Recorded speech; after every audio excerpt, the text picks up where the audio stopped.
And this is the program that we had planned, but we can see how we feel, what we're interested in. Maybe we can spend more time for a discussion and a bit less time on theory.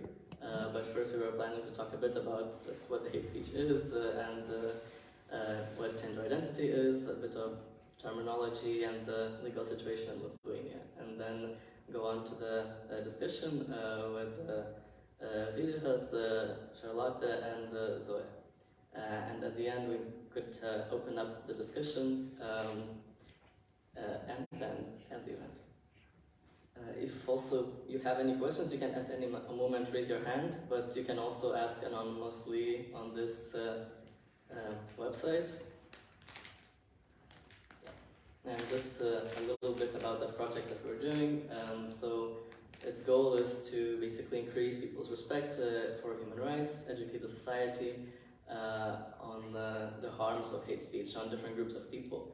And one of the activities that we do is these public events on hate speech on the grounds of people's language, nationality, sexual orientation, and gender identity. And after this event, we have two more, one in Vilnius on the 21st of November, which will be a discussion for the Trans Day of Remembrance, and in Kaunas on 28th of November. Now a little bit about just some theory, so we know what we're talking about, so we're all on the same page. So what is hate speech? Hate speech is a form of discrimination when in public someone expresses hate or incites people to discriminate or incites people to violence against someone or a group of people based on their protected characteristics. It can be also any kind of harassment, bullying, stigmatization, or threatening, and justifying such actions, according to the European Commission against Racism and Intolerance. And in Lithuania, in our legal system, we do not have such an expression as hate speech. We have incitement to hatred, and it is in the penal code. So in the penal code there are these grounds of discrimination that are protected. So age, disability, gender, sexual orientation, race, color of the skin, ethnicity, language, social status, social class, beliefs, religion, etc., things like that. So with the European Human Rights Foundation, we have done this research that showed that 4 out of 10 people in Lithuania do not recognize situations related to hate crimes and hate speech against people based on their gender, sexual orientation, or their ethnicity, their nationality. So there was this need that we saw that people need to know more about hate speech, so that's why we're doing this event, so people know more about hate speech. And we're also streaming it on our Facebook. Then why is it important to talk about hate speech? So when we talk about hate speech, we talk about hatred that is directed at the core of someone's identity. So it's something that someone cannot just hide or leave at home. You are carrying your identity all the time, and this hatred is kind of sending a message that someone like you, people like you, should not belong to society, should not feel safe. So it targets not only one person, it targets the whole community and the whole society, basically the living peacefully in society as well. And this is just one illustration called the Pyramid of Hate. And we see that there's like different levels of hate, we could say, but they're all also connected. So it can start with more biased attitudes, acts of bias, discrimination, violence, but the worst, most cruel form of hatred is genocide, when a group of people, when people are trying to deliberately annihilate, murder an entire group of people based on their identity of some kind. People also, would be intersectional discrimination, perhaps. So it means that people who belong to different marginalized groups can experience intersectional discrimination, meaning that, for example, if someone is discriminated because of their sexual orientation, but also perhaps the color of their skin, that discrimination can be, it's not just two different discriminations, but it is its own kind of discrimination that interlaps, and it's difficult to say, sometimes what is based on which part of your identity. But also it means that people can experience discrimination based on different aspects of who they are. And our project focuses, and today we will talk more about language, nationality, ethnicity, sexual orientation, and gender identity. And now a little bit about hate speech in Lithuania, what kind of statistics we have. So in 2020, 2021, there was this report published that said that the most frequent cases of hate speech or hate crimes were based on someone's race or nationality in the public sphere, and in the electronic space, online, there was most hate directed against people based on their sexual orientation. So that's why we're trying to cover these topics and talk more about them. Yeah, and here we can see how many reports there were, how many crimes were registered, and most of them were based on someone's sexual orientation. And Fritzes will talk a bit more about gender identity, but as we know, gender identity as such is not protected specifically under Lithuanian law, despite international and human rights organizations in Lithuania. They're recommending that such ground is included because trans people do experience different discrimination and high levels of it. But at the moment, even though there are recommendations that if a trans person experiences hatred, a hate crime, hate speech, such crimes should be investigated as crimes based on someone's gender, but in practice, usually they are being registered by the police as crimes based on someone's sexual orientation, which is not the same thing. Sometimes, Chris maybe we'll talk, it can be connected, but it's gender identity and sexual orientation are two very different things. Yeah, and in 2020 there was this famous case where two people basically sued Lithuania and the European Court of Human Rights because they were receiving lots of hate comments under their photo, and the police, the Lithuanian institutions, did not start an investigation.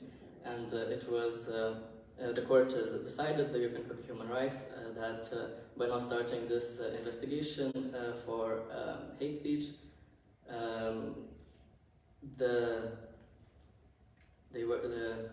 rights of these two guys to privacy, to respect for family life were violated. They were also discriminated based on their sexual orientation, and they did not receive effective legal remedy for the harm that they experienced.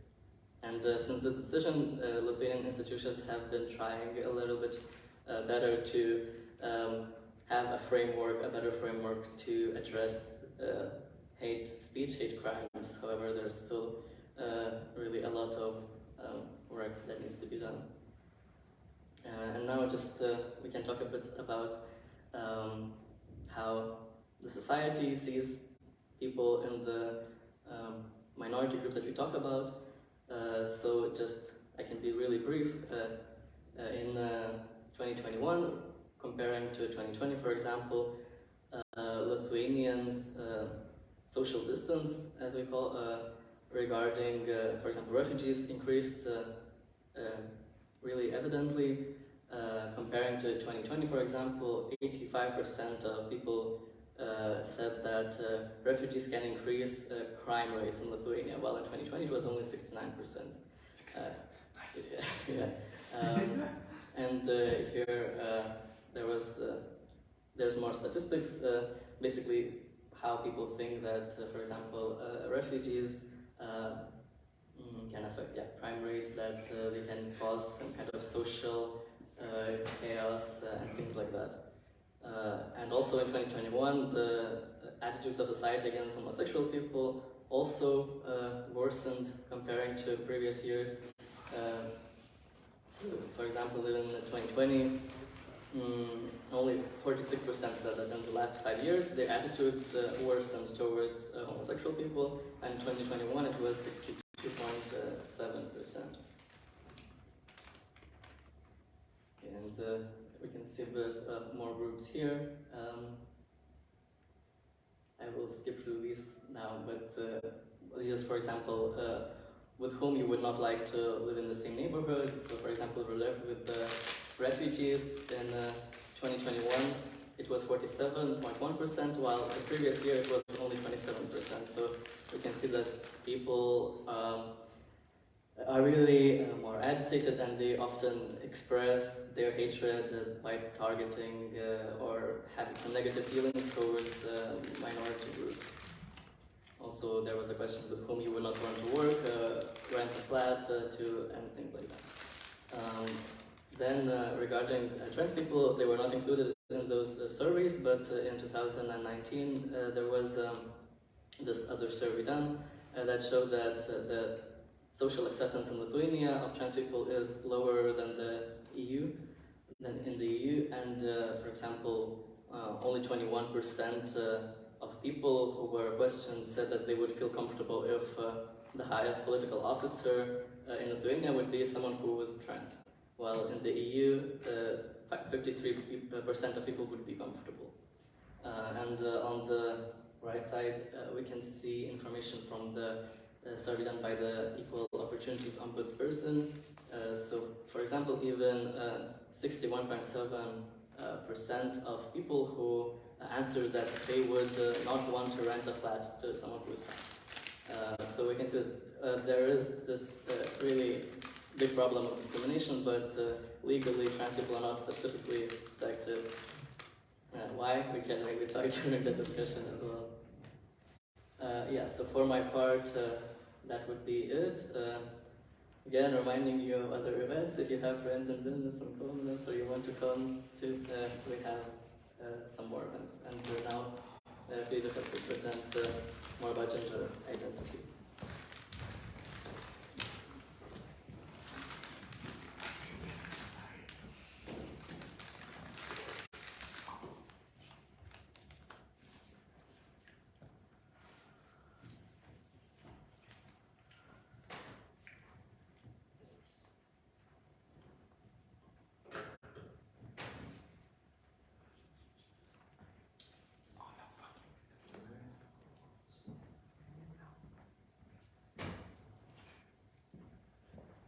Anyway, yes, so I will present matters with regard to certain definitions and the legal situation in Lithuania with regards to gender identity. So some main definitions, some manifestations of discrimination on the basis of gender identity, how this is codified in Lithuanian law, and then quick introduction to the association Trans Autonomy. So first of all, gender identity can be defined as the unique experience of every person, how they experience their gender, and whether they ascribe or do not ascribe themselves to a certain gender. Gender identity does not necessarily align with the gender that is assigned at birth, which is a term used to define the gender that we assign to a baby that is just born, or perhaps not even born yet. So gender identity is something that everyone has in one way or another. Perhaps some people do not perceive it consciously within themselves, but it is something that is present in everyone, and it's important to not mix it up with sexual orientation, in the sense that gender identity describes a person's relation with themselves, with their being. Sexual orientation describes more the way this person experiences attraction. Of course, these two, for certain people, can be tied very closely together, but they are nevertheless not the same thing. Trans people then are, broadly speaking, people whose gender identity does not conform to the gender that was assigned to them at birth.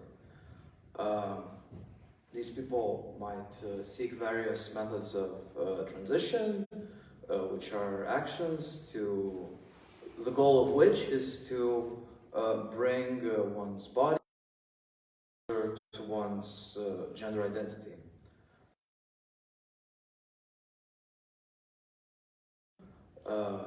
But generally we can define three main categories of legal transition, which involves updating one's legal documents, social transition, which might involve introducing yourself with a different name, different pronouns, and perhaps changing the manner of your dress. Medical transition then involves a variety of gender-affirming procedures and gender-affirming care. Not one of these reigns supreme over the other in deciding a person's validity. Again, every trans person's transition will look very, very different, but these are sort of the main spheres investigated when speaking about processes that people go through when they undergo transition. Some related definitions would be non-binary people, whose gender identities do not align with either strict binary categories. So sometimes it's neither a man nor a woman. It's a very broad term under which we can find many different identities. Also relevant is the term of gender expression, which defines all the ways that people seek to outwardly communicate their gender identities. So this can be your manner of speech, the way you dress, the way you style yourself, the way you move. All encompasses your gender expression. And gender non-conforming people then are people whose gender expression does not align with that which is seen as typical for their gender identity within the culture they are navigating. If you're curious to read more about these terms specifically in Lithuanian, as there is sometimes a real lack of literature in this regard, so we've actually prepared a small glossary of terms on our website, autonomy.lt. So please, if you are curious, we invite you to familiarize yourself with the content there. However, for now, we shall move on to discrimination on the basis of gender identity. So this is a type of discrimination which is aimed at transgender people for either their openly communicated or supposed by those who are discriminating gender identities. So this is hate speech then is one such element of this discrimination, and it is of note that the consequences of everyone, because it does not only tie to trans people who are open. It ties to greatly to the prevalent negative stereotypes within the culture itself, which are then used by these hateful individuals to suspect that someone is trans, accuse someone of being trans, and while the origin is very much hatred felt towards transgender people, the consequences can be experienced by anyone. Anyone can have their gender identity questioned in this way by some hateful parties. So it is not only a matter concerning just trans people, it's of course the group that is very vulnerable to this and the group that needs to be the focus for support and legal frameworks, but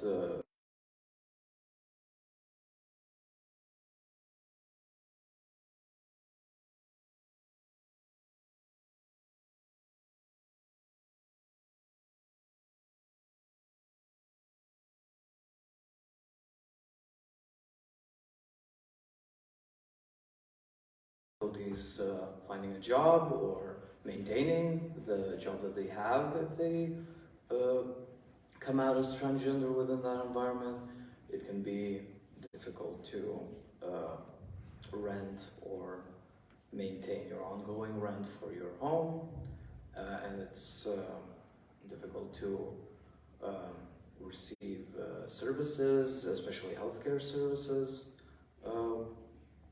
for transgender people, which makes them incredibly vulnerable in many areas of life.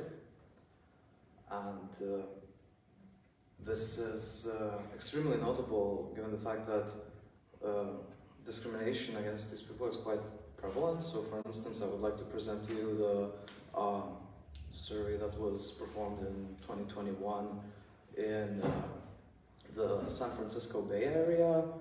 629 transgender women were surveyed, and almost half of them reported that they have experienced some form of hate crime during their lives. So this encompasses not only hate speech, but also more harsher, more physical forms of hate crime. And due to only half of these crimes, the respondents sought help from the police. And it was extremely of note that the transgender women that believed that their gender would be questioned by the police were less likely to seek help.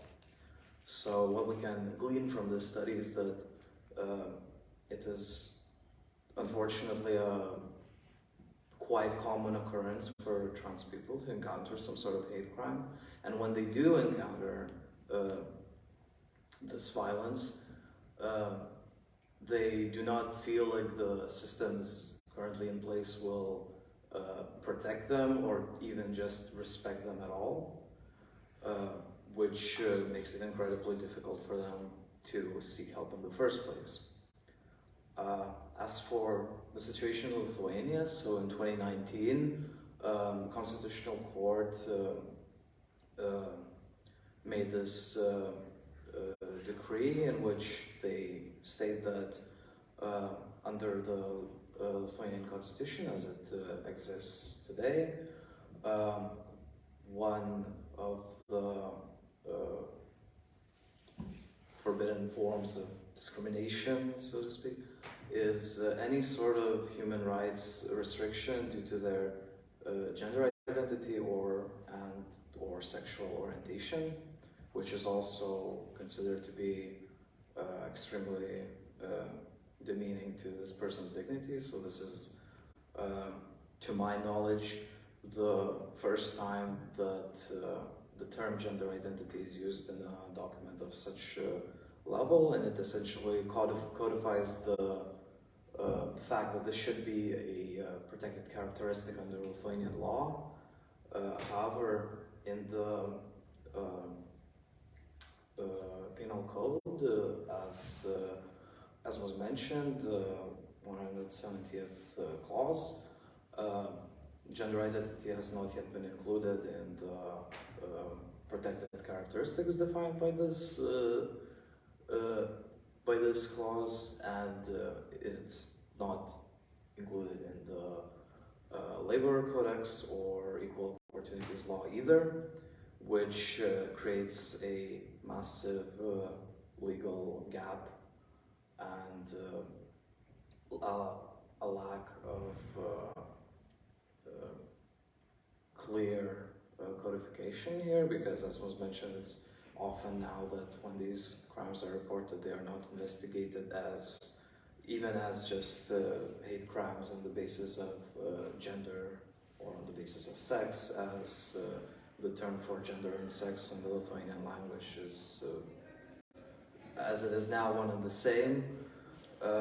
These crimes are investigated on the basis of sexual identity, which can be strongly tied to the motive of the crime, yes, because trans people do very frequently experience intersectional discrimination, specifically for gender identity and sexual orientation, but it is only a part of the picture, and sometimes it's not even investigated as a hate crime at all. It's investigated as a public disturbance of peace, which is a much different matter. So we, as a result, we do not have clear statistics of how prevalent this issue is in Lithuania. Trans people in Lithuania have very little legal recourse if they experience any discrimination, be it in their day-to-day life or institutional discrimination. So it is a real problem in the ongoing time, and hopefully we can proceed and something will change in the future. For now, I will give you a short word about our association, Autonomy. It's a trans rights and mutual aid association in Lithuania, and our goal is to foster and build a community of trans people and those who support them, to educate the broader society, and to be able to speak on issues that concern us ourselves. And if for any reason you would like to contact us, if you are curious about what we do, if you're curious about joining, so you can contact us either by email on transautonomy@gmail.com or by writing us a message on our Facebook page, which, if you saw the event for this gathering that we have today, then you should be able to find our page associated with that event as well. So that will be all from me.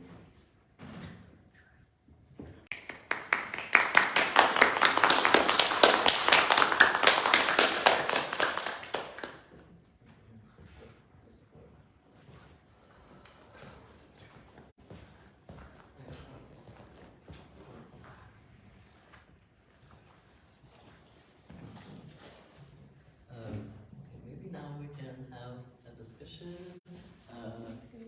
Today, it's really nice to see here Charlotte and Zoe. Please join us if you are comfortable. I'm not invited.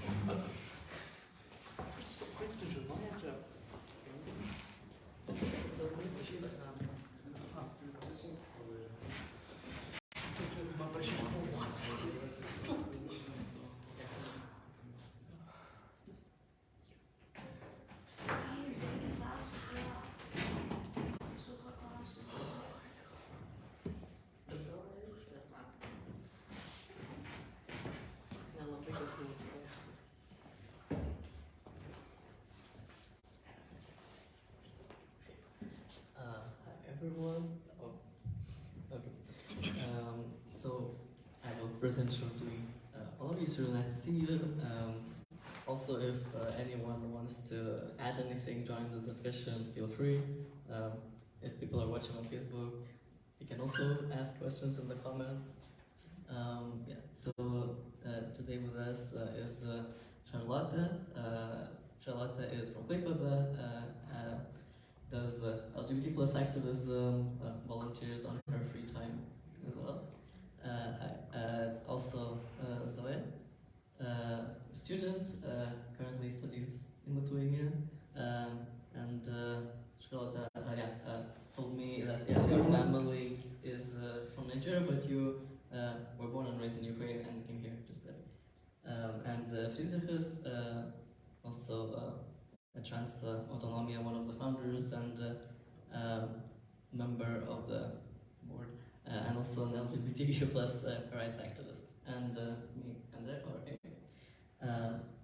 so I don't know if you would like to first of all just shortly talk about your own experience. What kind of cases of hate speech do you encounter in your environment, in your city, in Lithuania in general? If you would like to share maybe. It's like, for starters, it's like, okay, in Klaipėda, I don't see much discrimination because Klaipėda is one of like the more tolerant cities, aside from Vilnius. But in general, like, okay, discrimination based on sexual or gender identity still exists in Lithuania. From my experience, I could like talk about my medical transition, which I started a week ago. So basically, one of the doctors or endocrinologists that I went to didn't give me the HRT that I needed because apparently I didn't like prostate myself and didn't tell like, oh, I need this. I'm really trans, believe me. Like, it really crushed my heart that he didn't believe what I said. Well, it appeared to me that he didn't believe what I said.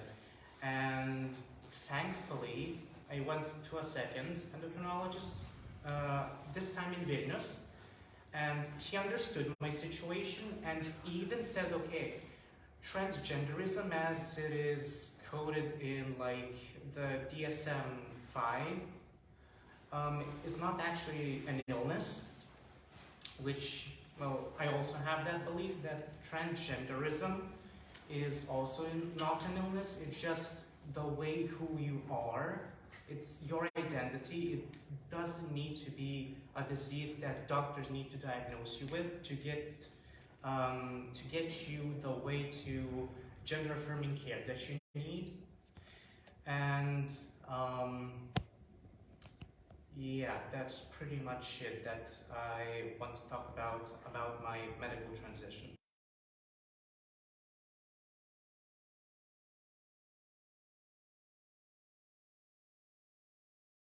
Remember. Yeah. Thank you for sharing that story. I obviously would have different experiences. They're less, I think, institutional, but more social, and it's how people's opinions and ideas of people like me come out through their behavior and what they do and what they say. And like you mentioned before about when you're interested, assume it's because of my race or because of my gender. So one example that stands out was when I was with my friends and we were going to the beach and we were waiting for the bus at the bus stop, and it was a very crowded bus stop. And there was a lot of Lithuanians, and there was one dark-skinned man, and there was me. And there was one drunk old Lithuanian man, and he started making his way through the crowd of people to me. And me and my friend would move away, and he would make his way to me. And when for a short while my friend and I were separated, he made his way to me, and so he was very, very close. And I didn't know what to do. Like, I didn't really move. I was just like kind of frozen. And so my friend started talking to him and distracting him until the bus came. And that was one of those moments where my friend realized that things would happen to me that wouldn't happen to her. And it's these situations where you can always argue, maybe it was something else, maybe he was drunk, but from my perspective, it would always seem like the thing that was unique about me was that I was a Black woman. And I think, for whatever reason, these are the instances of hate speech and discrimination that I realized in my life that are more hard to say. Specifically, you can prove it scientifically, but more just through experience, how it happens. Yeah, for me, I feel it varies based on what the basis of discrimination is. When talking about sexual orientation, it's something that I experience, more casually, day to day, so to speak, where it's some sort of comments, exclamations, when I'm walking with my partner just to the bus stop or to the store, and we're holding hands, and I can hear to the side of me someone exclaiming, "Oh, look, the gays are walking," or some such, which it doesn't feel great. It definitely creates an environment of unease, but it's something that can be navigated around a bit more easily when it comes to matters of gender identity, especially with regards to accessing medical care. I feel that perhaps more seriously. I feel that on a very, very, very institutional level. That's not to imply that sexual orientation is not discriminated against on an institutional level, but I just experienced that more casually, whereas with gender identity it's very much on an institutional level, where in my day-to-day life it almost never comes up as something that the environment would take issues with, but getting medical care, not necessarily even gender-affirming care, but sometimes just going to any doctor, I feel a sense of worry that how will I be treated if the procedure necessitates me coming out to them, or you mentioning that I've undergone any sort of steps of medical transition. How will they react to this? Will they still treat me the way they're supposed to? And if they don't, what will I be able to do about it? That there's always a sense of unease around the institutions with regards to that. Thanks. Yeah, the things that you mentioned about institutional discrimination, I think are really interesting to touch upon, because usually when we talk about hate speech, we talk about individual responsibility and not so much about also the responsibility of the institutions, of the systems, of the society more in general. And also, yeah, what Zoe said about her intersectional experiences of intersectional discrimination, not knowing exactly why you're being targeted, but just knowing that you are. It's also a good point. Going from this, do you in general feel safe in your surroundings, in your city, in Lithuania? All of you, is it related, and if so, how, to your identity or identities? I don't know, would anyone like to start just on the topic of safety and feeling safe?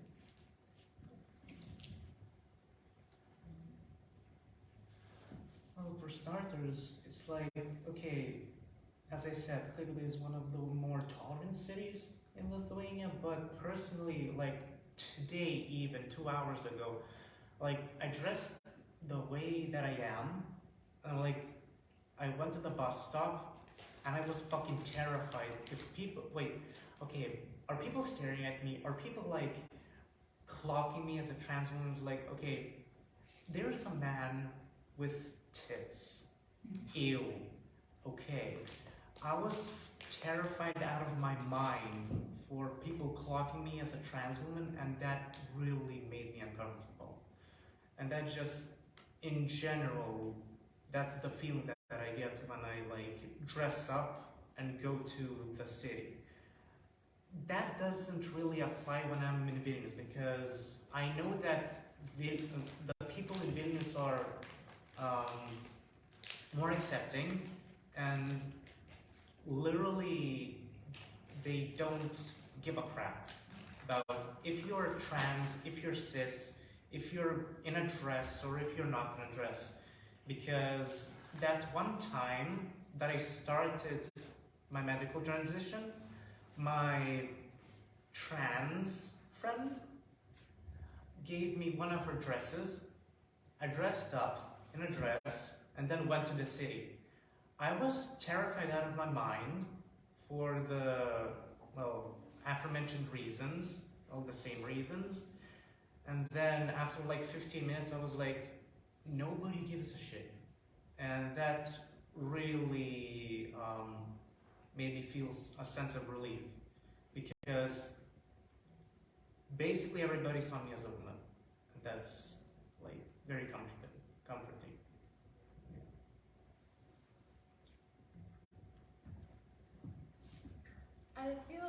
I don't feel like I am like threatened or in danger every time I step out or go anywhere.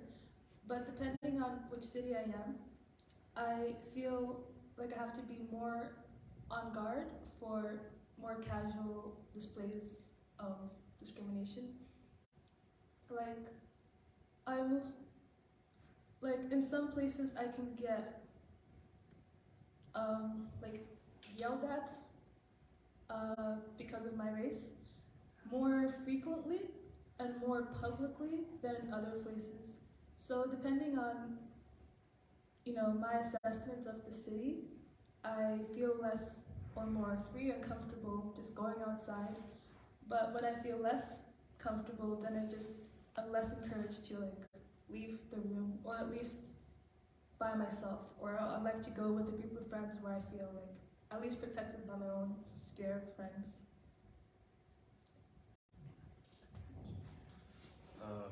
Yeah, I would say, broadly speaking, I feel safe, but it's a very fragile sense of safety, both for myself and the people around me, because, I don't feel, I'm at a different point of my life, at a different point of my medical transition, where I don't feel like I will get attacked on the street for someone perceiving me as being trans, but yeah, the sense of unease is perhaps greater around sexual identity. Like, it feels even in Vilnius, like in the way Zoe mentioned, that you gauge sort of the level of safety based like city-wise. I feel like for me it's similar, neighborhood-wise, or even just within the same neighborhood, like corner-wise. Like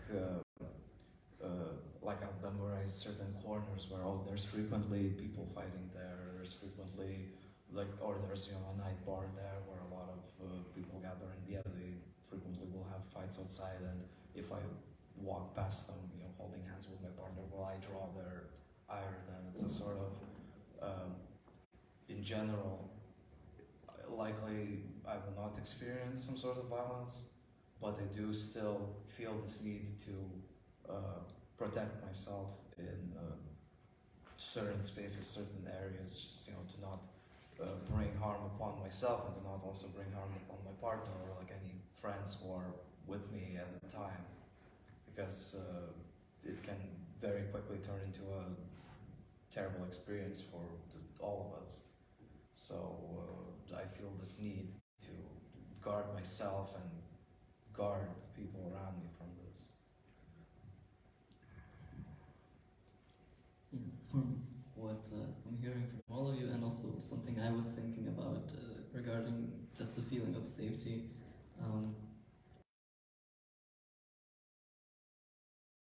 The direct probability of something happening that can affect your feeling of safety, but more like the general climate. If you keep reading on the internet homophobic or racist comments, and sometimes you get shouted at some slurs or at pride, then it kind of, I guess, you internalize it and feel like like you have to always be on defense and prepared for something to happen, and not feel entirely safe no matter, especially if you're alone, like no matter where you are. And yeah, I feel like sometimes, like regarding, for example, gender identity, if you pass, then maybe it's feels a bit safer if you dress more gender non-conforming. If you go to a party, I don't know, with a makeup as a guy, even a trans guy, a non-binary person, but someone that people see and assume that you should look this way, and they can make assumptions based on your appearance, then maybe it also increases your feeling of unsafety. Regarding what also Zoe said, that sometimes like just being afraid of like to leave the room, it just really affects your also mental health as well. Just feeling like, oh, maybe I don't feel so safe going out. Maybe there's not a crowd of people, like standing outside, but waiting for you to come out and do something. But it can feel like that, and I think hate speech does create this kind of climate of feeling unsafe. And I don't know if it's always someone's individual goal or writing a hateful comment like, oh, I want this person to not feel safe, but that is the result. And would you like to share also a bit more about what kind of effect does hate speech have, not only on you personally, but you can share also personally, but maybe also people around you or society in general? What are its effects? Kind of?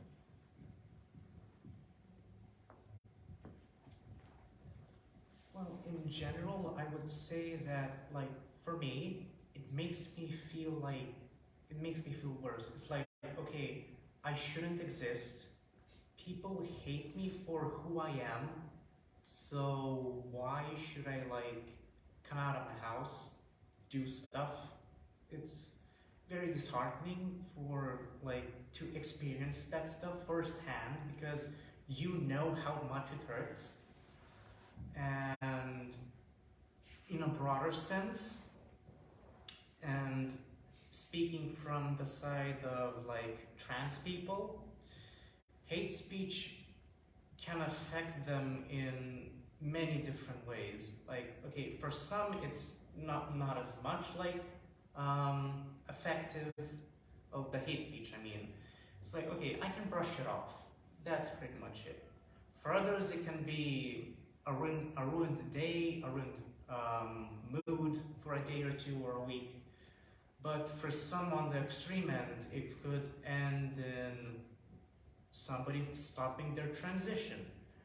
And in the worst case scenario, it could end in even suicide, which is very sad and very disheartening. But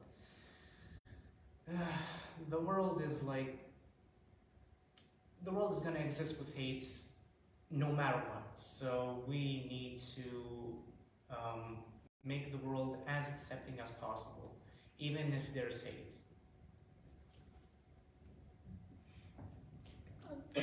Obviously, hate speech demeans a person to one or a few categories.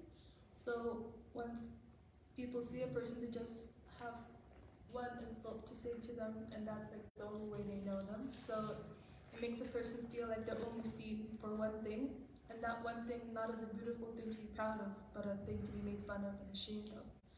But apart from that, even people who are not direct targets, once people witness hate speech, they're witnessing a dangerous person. If only with their words they're causing harm, and it makes it hard or scary to stand up or to correct them or to defend anyone, because you don't want to interact with a dangerous, active, threatening force. So it creates some kind of fear and terror in society, even if you don't like agree. You're definitely, it doesn't encourage like freedom of speech, kind of like speaking out and say, I actually disagree because this person is hateful, and they can be hateful towards you, they can be hateful towards someone else. And because that causes silence, people could just feel like everybody has this opinion that everybody is hateful, and because the people, I mean, like Charlotte and Zoe and these organizations are doing good work because they're letting you know that they're creating community and they're letting you know there's other opinions, there's right information, but individually, like in society, it can make people feel alone and make people feel like your opinions have no place here, and what value you see in other people doesn't matter because the value of hatred is prioritized. Yeah, I think hate speech, yeah, it can be very easily a precursor to other forms of violence. So I agree with what's been said about like it creating an environment of unease for everyone, where it's hard to speak out whether you are the one experiencing it or the one witnessing it. And as a result of that as well, I feel like it can create environments of like a sense of self-restriction, be it to protect yourself or to try to protect people in your life. And this can be well-meaning sometimes, but it can have very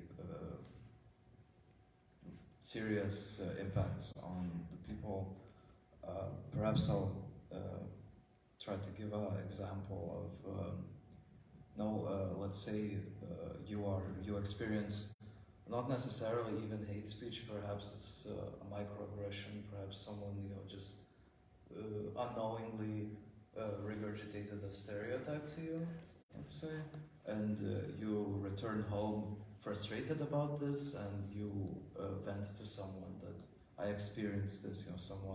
Someone said this to me, and it made me feel bad. And rather than this person who you're venting to acknowledging it and just saying, yeah, that sounds pretty unfortunate that this happened. What they'll try is, and again, this could be very well-meaning of them. They could be trying in such a way to comfort you, but they will be like, oh, that's not that big of a deal. You're not this and that, which, of course, true. These hateful remarks, they do not reflect on your character at all. But the sort of behavior collectively gaslights you into trying to believe that the hate that you're experiencing, it's not a big deal. So not only you are dealing with the direct repercussions of the hate, you're also dealing with the way people around you process this hate and handle this hate and try to speak about it to you, which I think it can be a death by 1,000 paper cuts. It can be even sometimes even a few instances can drastically change the course of a person's life, where they will no longer feel safe to live authentically or to live at all. Thank you. And do you feel like you or your community are sufficiently protected from hate and discrimination? Have you ever reported any instance, for example, to police of hate speech or hate crime, or would you feel safe doing so?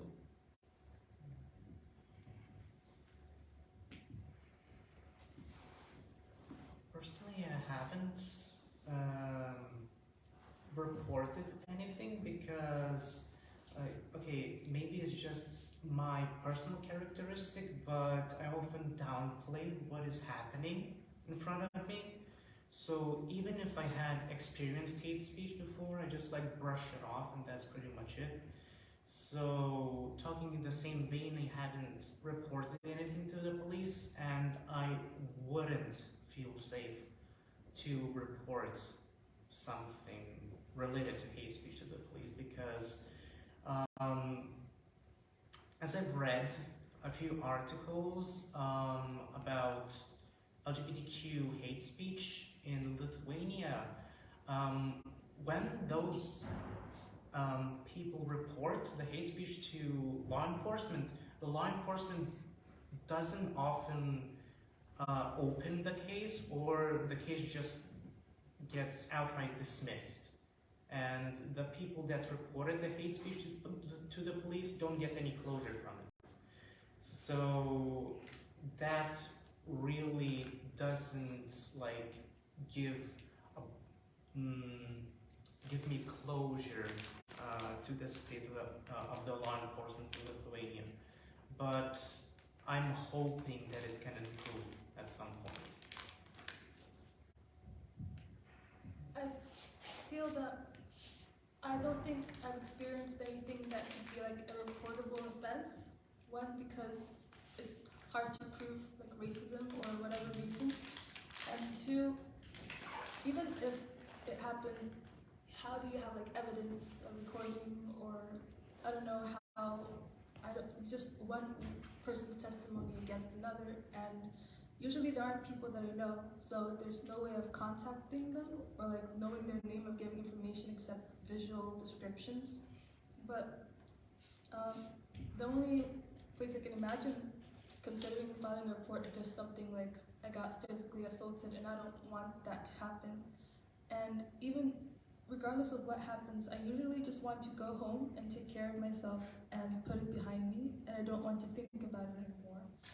And I think the only time I would consider reporting if there was an active threat and if the same person kept on making my life difficult, and then I could potentially do something about it.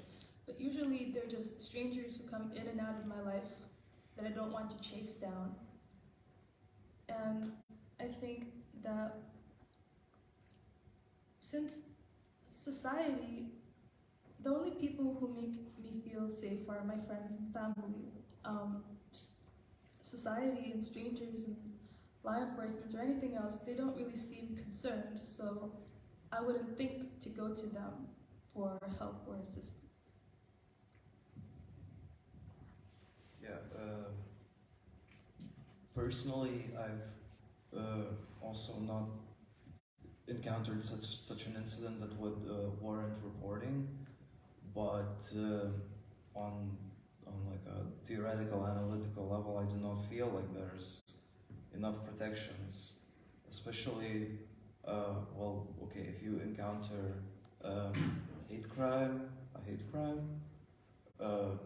it's clear where you would report it, but the process can be very cumbersome, it can be very taxing, who may or may not treat it seriously. So in terms of that sort of discrimination, there's legal gaps, and even when trying to navigate it within the current legal framework, it's for many forms of hate, it might seem just like not worth the effort. As for institutional matters, I feel this is even compounded by the fact that when you face institutional discrimination, where do you seek recourse? Do you file a complaint with the same institution that discriminated you? Where do you escalate? How do you escalate? Where do you even begin? It's a very confusing process to try and find justice for yourself, that I feel a lot of people, understandably, in my opinion, do not bother with, unless it becomes very dire. But even so, I feel like everyone is dealing with a lot of hardships already. In these communities, it's very frequent. People are already stressed out about a myriad of things. So rather than if they are in a position to fight, they might. But I find that we are sort of remiss in the fact that we do not have these protections present, and rather than finding justice, we will seek out the people who will just be able to give us what we need. Thanks. Yeah, what I got from also your responses, I was thinking about the term secondary victimization. You know, when someone, for example, reports a crime and instead of getting help, sometimes people again get victimized, like their experiences not believed, or sometimes even receiving hate speech from some institutions.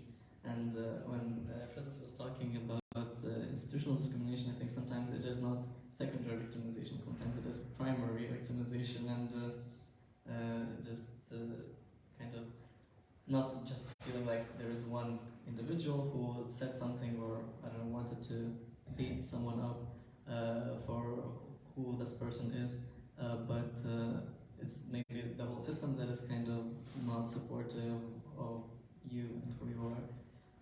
And I guess that can also add to not wanting to seek help, or maybe seeking help telling friends, family, people who care about you, but not feeling like the system itself can always protect you, which is unfortunate, because yeah, not a lot of, definitely not all, and not all cases are reported, and I would guess not even half of them are reported to authorities. So when we look at the slides with information how many cases were registered, is just a small part of the actual problem that exists. And going to more the question of solutions, maybe we can start kind of thinking about that. What do you think can be done? It can be on different levels, whatever first comes to mind, so that there is less hatred in our society, so that people feel safer. What do you think is kind of the first step that should be done within society, and who should take it? Kinda, yes. Okay, I don't have any concrete ideas because the whole situation of changing the whole country's mind on, well, gays, lesbians, transgender people, all like the people in the LGBTQ community, is really difficult because the problems that have caused the current state of things are very deep rooted, especially for those people that were born in the Soviet Union and got basically indoctrinated for like, okay, the gays are bad, trans people are like unnatural, they do not need to exist, and other stuff. In general, I just think that there needs to be work done for the people and their education very early on, so that they know gay people are normal, even in nature. Trans people exist, and that's also normal. And even ace people, that's okay, they don't have any sexual attraction to anyone, that's also normal, because even animals have that sort of trait. Basically, what I want to say is that it's very important to have education based on LGBTQ topics very early on, that people start to recognize and acknowledge that, okay, people that are LGBTQ are just normal people, and they don't need that, like they don't have any sort of basis to be discriminated upon. That's pretty much it.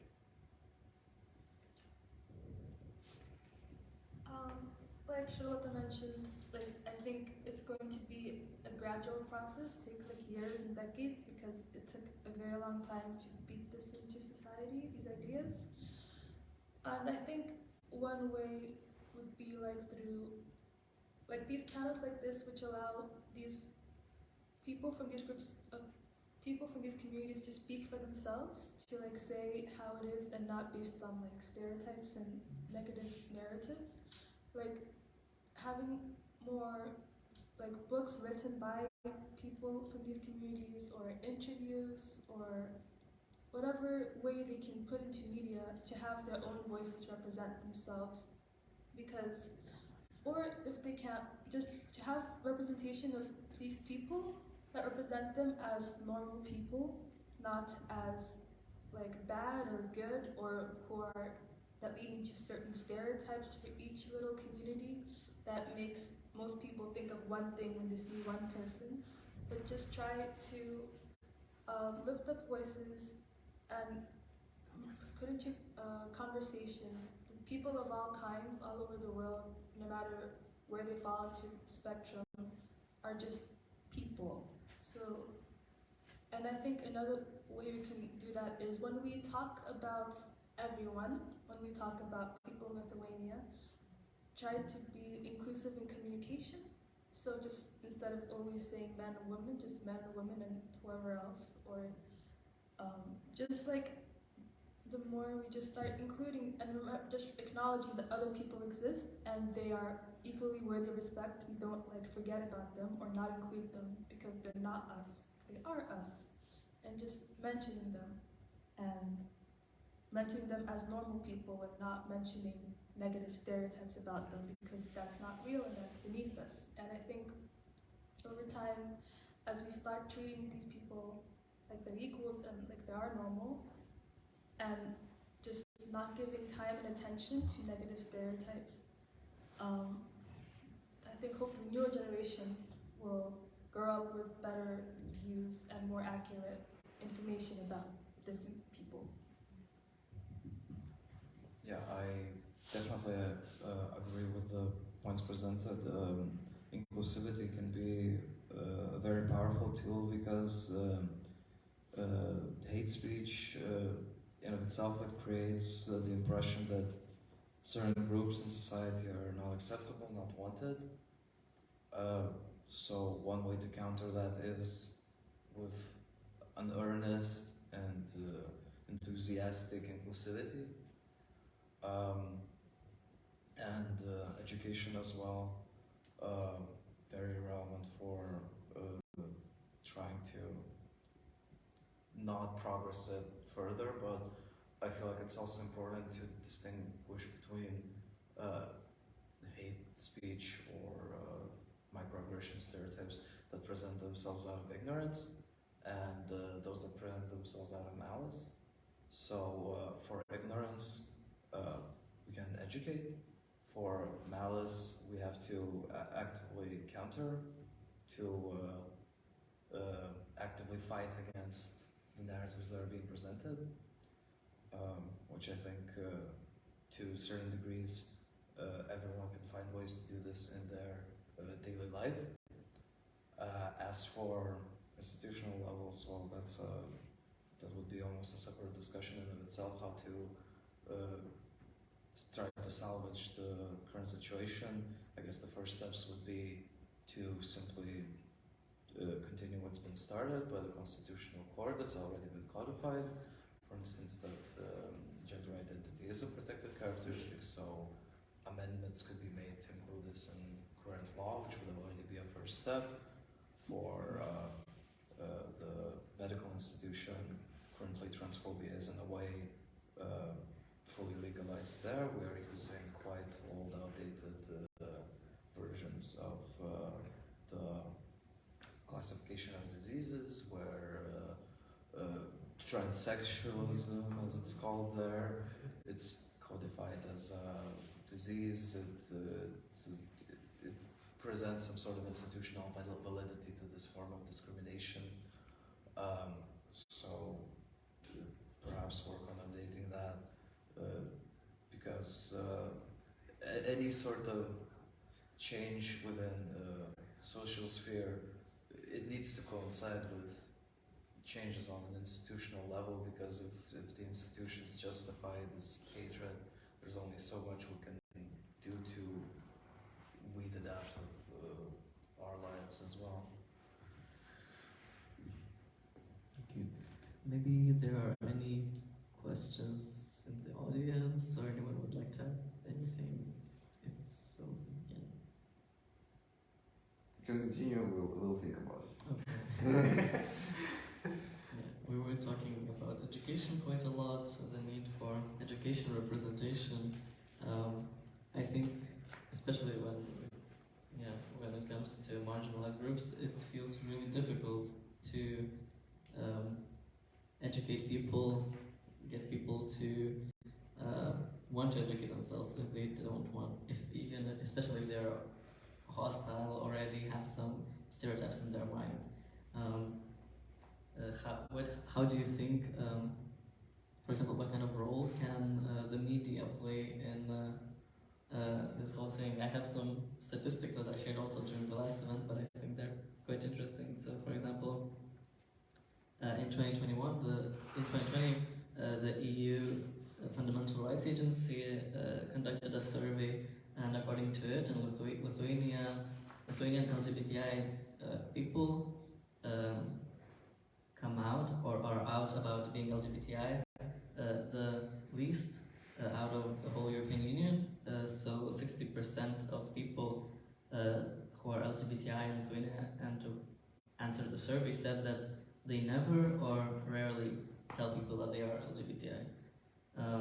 So basically a lot of people are not open about their identity, and in such contexts a lot of people probably form their opinion from the media and not from people that they actually know.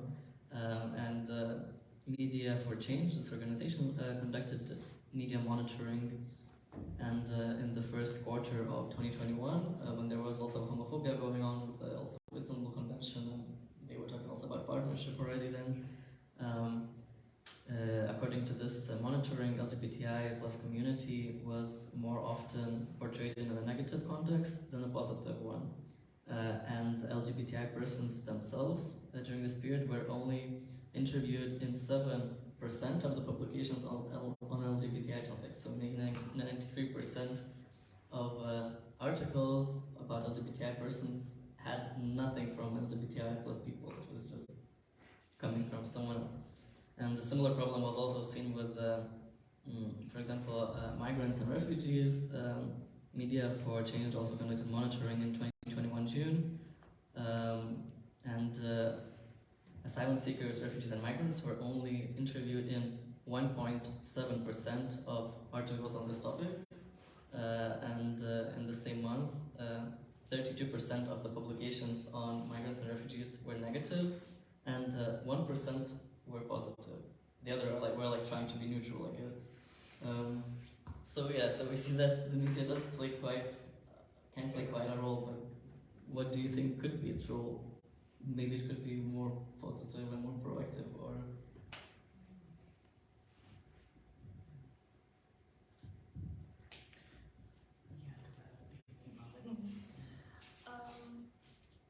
Well, I think obviously the media has a very large role, especially in mass media. You turn on the TV, you see the news. You turn on the TV, you see a show, and it's still considered as part of the media. Books, newspapers, radio, it has a lot of reach. And even flyers, when you pass them out on the streets. And usually once you engage media, you talk about it with your friends, with your family, with people. So I think media is everywhere and reaches a lot of our lives. And since media is all the time, 24/7, it definitely shapes people's opinions and worldviews and outlooks from childhood to adulthood. And I think the media reflects the people who have the most power, their opinions, people who can afford to put out media that is most far-reaching. Because for people from communities, they can find their own little pockets, online or in person, where they all agree and have the same opinions and views, but those are often the people from communities that are like discriminated against often have views and opinions that are in opposition to the ones that are mass put out into the world, which often supports discrimination or the discriminatory ideas, mentality, and hate speech, which I think again adds to the whole silence of different opinions and which makes it okay. Because one of the effects of this is when somebody is publicly discriminated against with like a casual, like microaggression or a slur, nobody will say, wait, that was wrong or that was not acceptable, because the idea is like everybody's thinking it in the back of their minds. They didn't say anything that wasn't true. You know, everybody knows this is the way things are supposed to be. So I think it has a very strong play, a very strong presence in people's lives.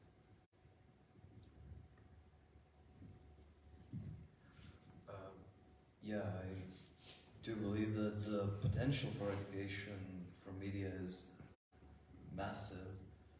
However, in the current state of affairs, there's several things holding it back from like fully realizing the potential for education.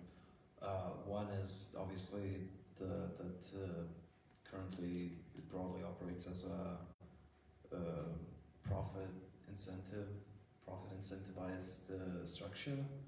So naturally, yeah, the information presented is going to be either very sensationalized, reflecting simply the ideas of the time, be it negatively or sometimes positively, which manifests in depicting marginalized communities, but only in a very mystical way, the way that broad society sees them.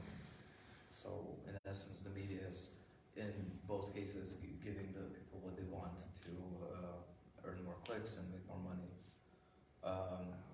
Another thing is it's also in Lithuania we have the discriminatory censoring bill of the clause within the protection of minors from harmful information. So there's a clause protecting from non-traditional forms of family, anything that does not regard this as the only possible option is not permissible to be shown to minors, which leads to even the few sources of media that would like to perhaps create educational content on various topics, they have to take these sorts of things into mind. And this is what happened, I believe, with the show Spalvos, where they were it was like a serialized show depicting just diverse people, and their episode on diverse families. I believe they could not properly show it simply because of the backlash based on where this bill was used as justification. So even when we find sympathetic sources of media, they are squandered then by institutionalized discrimination, and also due to the prevalence of discrimination and hate speech, especially as we saw like online, it's very common for LGBTQ people to receive comments, but it's also there's racially charged comments, there's comments discriminating people based on their ethnicity, their language, their religions, which can strongly relate to these things, and that's why not a lot of people from marginalized communities, I feel, are even comfortable to speak, even when they are invited perhaps to speak for an article. It can feel very daunting to put yourself out there knowing that this is the response you're likely to receive. You're likely to receive a lot of hateful comments, simply for trying to contribute to education. So all of this severely holds back the vast potential that the media has in solving or helping to solve this problem.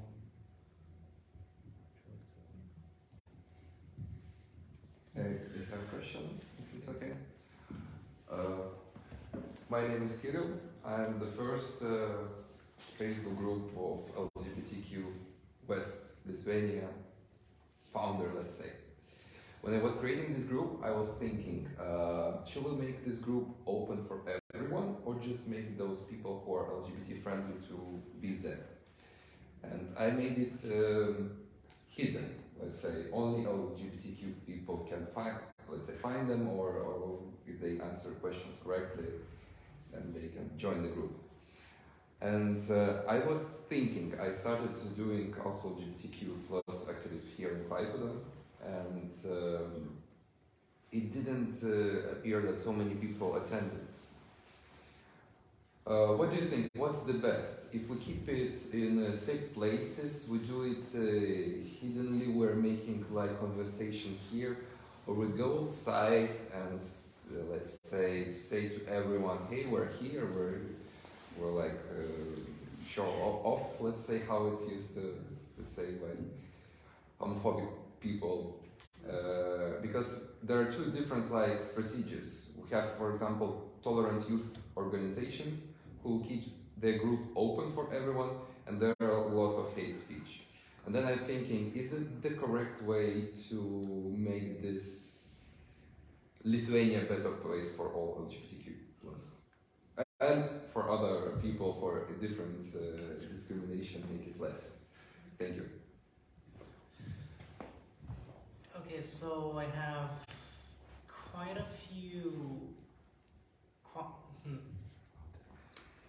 I have some stuff to say to that, because in general, like, okay, it's better to have it, the community, I mean, to have the community closed off at the start, because it's, well, very small and fragile, so any hate speech could like crumble the whole community apart. But as time goes on, it's better to have it more open, because, well, in general, if you have people hating on the stuff that you do, in general, it's can be seen as progress, and if you just stay in one enclosed group as if in a bubble, then the progress as time goes on can be very slow and very slowed down, which hinders the whole process overall. So, well, in general, at the start, it would be better to have it enclosed, but as time goes on, it would be better to have it more public, even if hate comes our way, because even if there's hate, there's still hope that we could prevail and make, well, a country, well, even Lithuania, a better place for all people.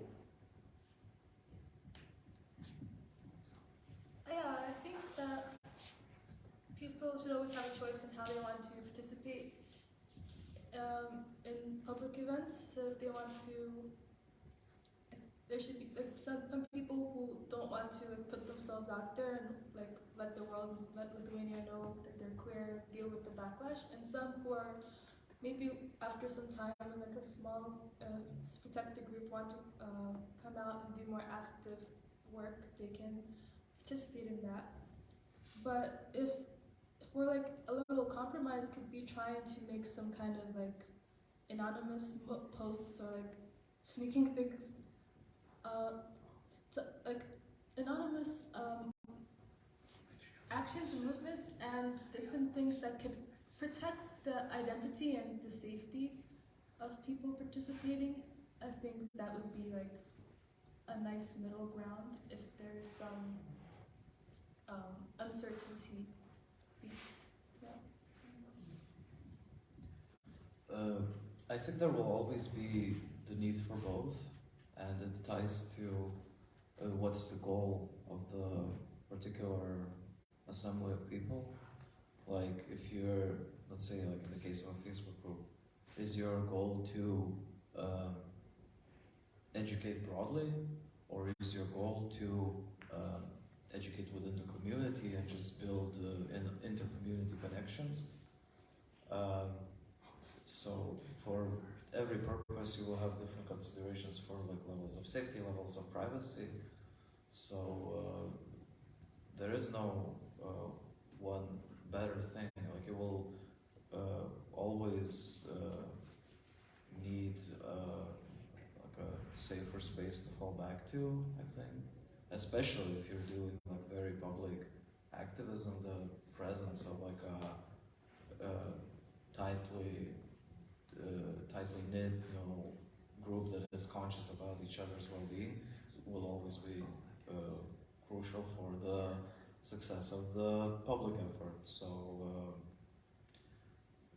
yeah, there's no clear answer for like, let's say, what's better for your group. I think that should be decided by the people within the group. Do they feel like they want to reach out more outside, or are they currently in need of like a more closed off safety? I think this could be like a long discussion. We had so many discussions when organizing also between like what's the balance as a group when we organize with different initiatives that you want to keep between openness and safety, because inevitably the more openly you work, the more there's a risk that if some people might not feel safe to join because they don't want to be outed, they don't want someone to tell other people that they're trans or queer or etc. So I think both kind of methods of action are really important, as Fritz has said, because if you do something really public, I think it feels more like a fight. Like no matter how positive it is, even if it's the happiest pride, still you feel a bit afraid of what might happen because you are so public.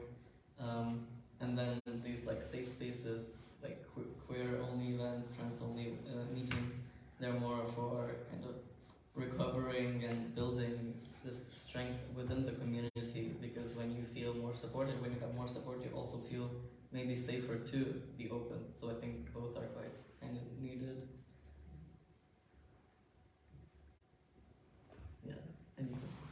Have you experienced infighting in the LGBT community, and how does it affect you?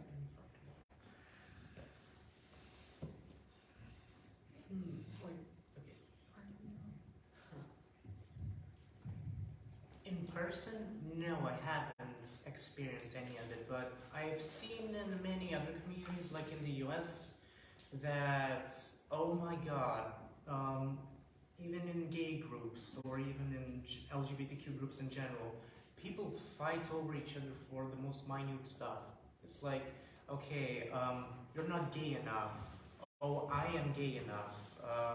Your partner is not gay enough. It's like, okay, there's no point in making your identity like a weapon, and there's also no point in fighting over something as trivial as who I am or who I love. Yeah. I actually identify as on the aromantic and asexual spectrum, and among my LGBTQ friends, like I haven't experienced any infighting, but among my friends who were like allies, I have experienced them like telling me like it doesn't exist, and that was during a point when I was still figuring out if that was me or not. So to me that was really hurtful, and I was saying I'm ace, but I'm not LGBTQ, because that's what I was told, and I almost felt hurt and ashamed. And I do think that infighting does definitely have like effects, and the only effect it has is to tear people down. even if the goal is to bring people up by like drawing lines what is and what isn't, but it is exclusionary. And I think like whenever there is valid criticism, that isn't infighting then, it's just like protecting rights and moving forward. Because LGBTQ does have histories like in different countries, and it is an ongoing process in most countries, and the goal is for everyone to be equal and for there to be like equity and for people to at least feel comfortable and proud of themselves, even if not out publicly. So if that's not the goal of what you're trying to argue, then it might be infighting and just be bringing people down for no real reason or true effect. Yeah, I feel like there is some infighting in the Lithuanian LGBTQ community, perhaps not very pronounced, as we have a lot of other matters in hand. But we do, I feel like we do manage to rally for that. But on a smaller scale, you can definitely find transphobic attitudes.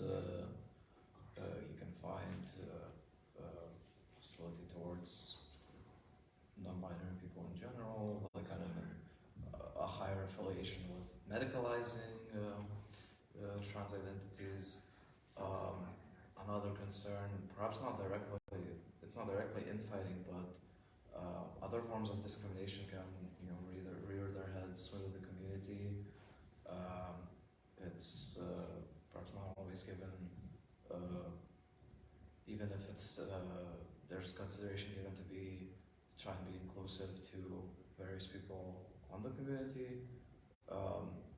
Sometimes not enough thought is given to other discrimination that someone might experience. So not enough perhaps knowledge about how racism can present itself in these communities, which it definitely happens. How ableism can present itself in these communities. How we are we able to include people who do not speak Lithuanian, for instance? Are we being inclusive to them? So it's not the core issue of the Lithuanian community infighting specifically, but there's definitely it's definitely present, and broader matters of intercommunity discrimination are definitely something that we do need to keep in mind as well. I think I could just add to what was said, that it's really important, I think, whenever organizing, but also depends, you had a question about the LGBTQ plus community, but then we can ask which community, because we can talk about broader, like anyone who is LGBTQ plus, but usually we don't have like everything in common with each other, and just because we're all LGBTQ plus doesn't mean we will want to organize the same events and do the same things. But we usually organize more like local groups based on some event that we want to do, or maybe like smaller part of identity. And I think when we do any kind of organizing, it's very important, or even like a Facebook group of LGBTQ plus people, it's really important to just have principles that we agree upon, and then even if there's infighting, it has to be some kind of disagreement has to be based on those principles. For example, if we decide that we want to not be discriminated, we also should not discriminate, so that is a principle, and it doesn't matter what your views are personally, maybe in this group you should not be discriminatory. So I think there can be differences, but when it comes to disagreements like that, it's really important to just have things that you agree upon and just build on those things. Are there also any other comments? Maybe are there any comments on Facebook or questions? Because I lost my. I was. So there is no more questions. If you know more, I will think of something. No, stop.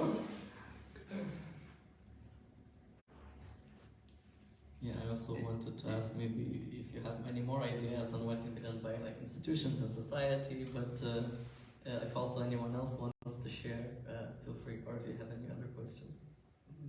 It's like, I don't have a question, but I have a story. It's like, okay, it's also related to institutional discrimination, because a few days ago, I got an answer from my lawyer from like Centrinis Metrikacijos skyrius about my legal gender change, and it was denied. So pretty much what I got from that situation is that, okay, legally you cannot change your gender in an easy way. You always need to go through court to change it, which is bullshit. It's like, what? Okay, you're trans, you come out, you want to change your gender and your name. Oh, I don't know what the situation is for my name change right now, but it will probably be positive. But for the gender change, it's a bullshit situation that you can't like go into the Centrinis Metrikacijos skyrius and ask for a name, ask for a gender change, and that's pretty much it. No, you must go through court to change your gender. And I'm like, okay, okay. You need to pay an additional 600 euro for a lawyer, which is like, okay, and it's not guaranteed that you'll get your gender change in like a month. You can also wait like 3 months to 6 months to a year. It's very uncertain, and it's a very bullshit system that we have right now. My God, I'm getting mad. I have a story that also doesn't have any suggestions. And it's the closest story I have to how racism, I don't think it was institutional, but how it can affect like livelihood. So I, like you mentioned before, I was born and raised in Ukraine. So after the war hit, I had a family that was fleeing the war, and they came to Lithuania. And the father of the family found a house. They have 2 kids, and they were just looking for a place to stay. But for the first month and a half, they couldn't find a place to stay, because every time they would make an agreement with the landlord, they would call them, they would email, and all they had to do was sign the contract. But as soon as they met, the landlord would always cancel and say they can't sign the contract anymore. And again, based on like, nothing was stated outright, but based on assumptions, it was just that they found out, you know, they were black like me. And because before then, they knew everything. They knew that they had 2 kids, and they knew how many people. And well, they said the only place they found someone to rent them an apartment was from someone who has traveled before, and they assume has like a more general view of foreigners, maybe. But I think this is also like social, because it's individual landlords and their own personal bias. I don't know if this is how institutionalized this is, but it did, and it does have an effect on whether people can find a place to stay and live, and I think it's still very important even if it's not. So, I don't know, clearly connected or directed to something like that.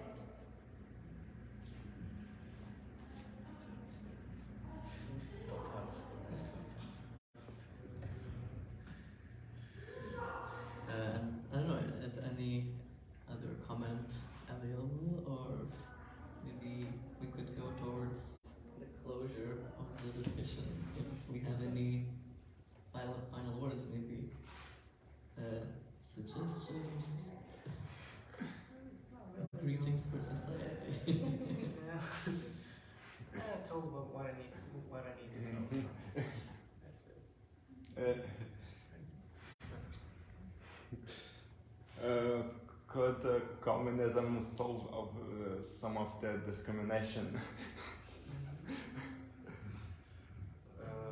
I don't don't think a change of economic structure would be enough in this case. It's a bit more complex issue.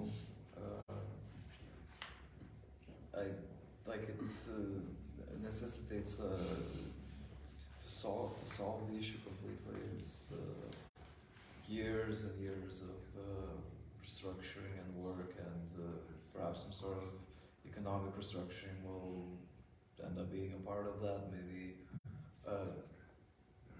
changing how media is funded. Perhaps if we could delegate more funding from causes like this, it could encourage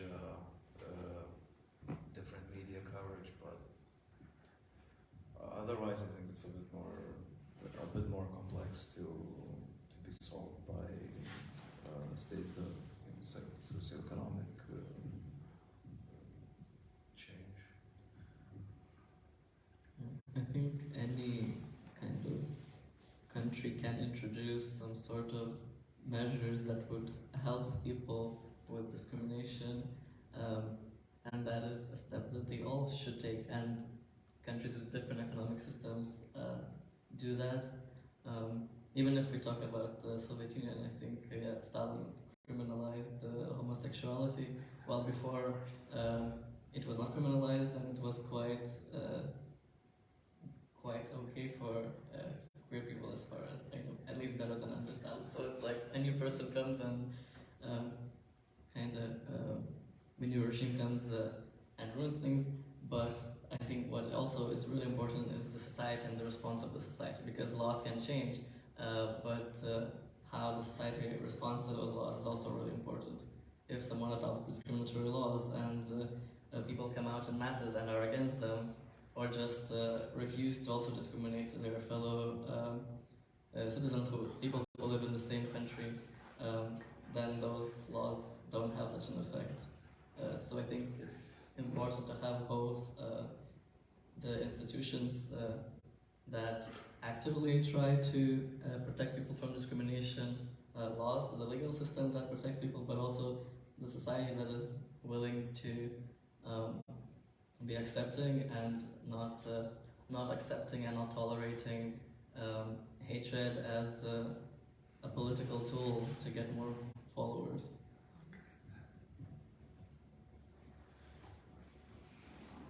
Any other thoughts? Thanks everyone so much for coming, and yeah, maybe we can have an informal discussion afterwards, but yeah, thank you so much. Thank